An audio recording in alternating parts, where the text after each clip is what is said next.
Hello friends, good morning. সবাই কেমন আছো? আশা করছি সবাই খুব ভালো আছে, আর আমিও খুব ভালো আছি। সো এখন দেখো আমি ঘুম থেকে উঠে গেছি। ঘুম থেকে উঠে আমি চুলটা খুলে নিচ্ছি। তারপরে আমার ঘরের অনেক কাজ আছে যেগুলো আমি অনেক দিন ধরে করে উঠতে পারছি না। শরীরও ভালো লাগছিল না, তো আজকে ভাবলাম যে করেই নিই। কেন কি অনেক দিনই হয়েছে চাদরটা আমার নোংরা হয়েছে, তো মশারিটা খুলতে হবে। রাতে মশারি লাগিয়ে শুই না, তো মশাতেই একদম কামড়ে ছিঁড়ে দেবে। তো চুল টুল বেঁধে নিয়ে আমি মশারিটা খুলে বিছানা চাদরটাকে দেখো পাল্টাতে হবে। কেন কি বিছানা চাদরটা অনেক দিন হয়েছে নোংরা হয়েছে, আমি পাল্টাতে পারিনি, চেঞ্জ করতে পারিনি। তো আজকে ভাবলাম করে নিই। তো বিছানা চাদরটা আমি চটপট করে মশারিটা খুলে পড়ে বিছানা চাদরটাকে আমি চটপট করে পাল্টে নিলাম। হ্যাঁ, তারপরে তোমার ঘরেরও কিছু টুকটাক কাজ রয়েছে, হ্যাঁ, তো সেগুলো করতে হবে। তো প্রেগনেন্সিতে নর্মালি কী হয় যে কখনো ইচ্ছা হয়, কখনো ইচ্ছা হয় না। তো বাট ঘরে যেগুলো টুকটাক কাজ থাকে সেগুলো তো ধরো করতে হবে। যখন মন যায় তখন করি, যখন ইচ্ছা হয় তখন করি, যখন ইচ্ছা হয় না তখন করি না। তো যাই হোক, তো বিছানার বালিশের চাদরগুলো দেখো আমি পাল্টে নিলাম ঝটপট করে, ঠিক আছে। তারপরে এখন আমার একটু বেশি কষ্ট হচ্ছে, যেহেতু আমার প্রেগনেন্সি মোটামুটি ধরো থার্ড ট্রাইমেস্টার চলছে, তার জন্য আমার একটু বেশি কষ্ট হচ্ছে। কিন্তু কষ্ট হলেও ঠিক আছে, করে নিতে হচ্ছে। যত একটু অ্যাক্টিভ থাকবো ততই ভালো শরীরের জন্য, তাই না? তো ঘরে সবার কী কী কাজ থাকে না থাকে সেগুলো সবাইকেই মোটামুটি করতে হয়। তো চাদরটা তুলে নিয়েছে। এই তোষকটা আমার দেখো জিমি ছিঁড়ে দিয়েছে কোনায়। এই তোষকটাকে পাল্টা চেঞ্জ করতে হবে, সেলাই করে আনতে হবে। করবো করে আমার বরকে কদিন ধরে বলছে, আমার বর নিয়ে যাচ্ছে না। যাই হোক, ওকে বলেছি আমি, ও বললে যে করে এনে দেবে সময় করে। চাদর দেখো পাল্টানো হয়ে গেছে, আমার বর চলে এসেছে মুখ টুক ধুয়ে। এবার আমার বর বললো যে চা করে এনে দাও।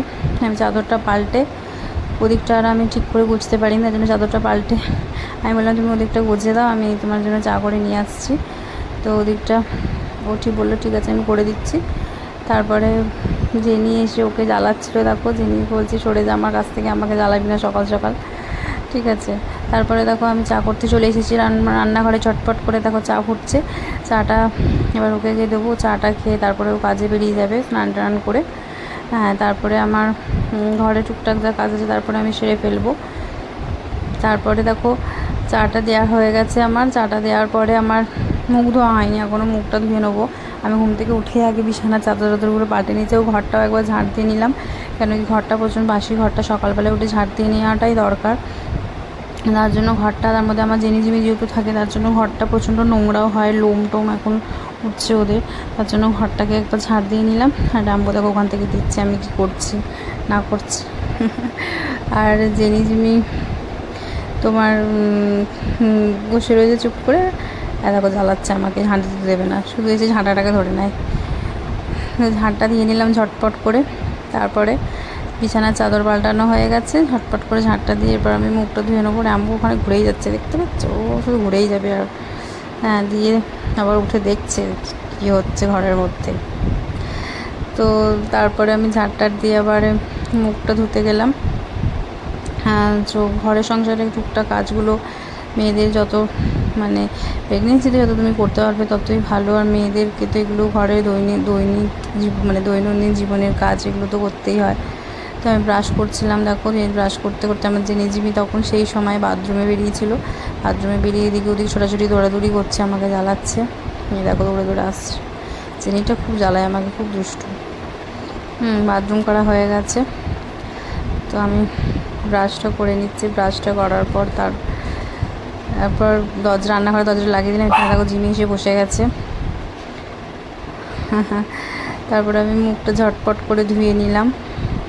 মুখটা ধোয়ানোর পর, মুখটা ধোয়া হয়ে গেলে তারপরে তোমার আমার মর্নিংয়ে যে আমি সকালে উঠে মুখ ধোয়ার পরে যেটা খাই, সবার প্রথমে 1 গ্লাস করে দুধ খাই, 1 কাপ করে দুধ খাই। আর জেনে দেখো ওখান থেকে দেখছে আমাকে দেবে নাকি। আমি ওকে বলছিলাম এই জেনে দুধ খাবি তুই, তো তার জন্য এসে দৌড়ে এসে আমাকে বলছে হ্যাঁ দুধ দাও। তো দুধটা আমি খাবারে ঝটপট করে খেয়ে নিলাম। তারপরে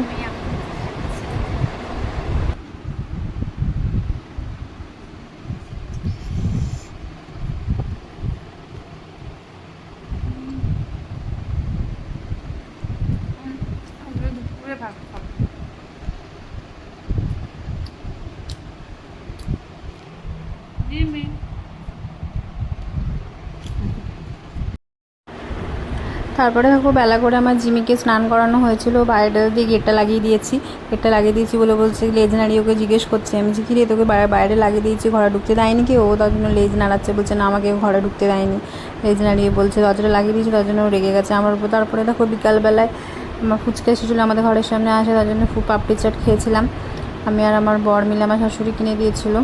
তো পাপড়ি চাট খাওয়ার পর বিকাল হয়ে গেল, বিকালবেলা আমার বর বললো চা করে দাও, আমি কাজে বেরোবো। তো বিকালবেলা বরের জন্য চা করে দিলাম, চা করে আর আমার নিজের জন্য আমি মাদার হরলিক্সটা এখন আমাকে ডাক্তার বলেছে খেতে, তার জন্য মাদার হরলিক্সটা গুলে নিয়েছি, আমি মাদার হরলিক্স খেলাম। দুজনে বর বউ মিলে চা আর হরলিক্স খাওয়া হয়ে গেল।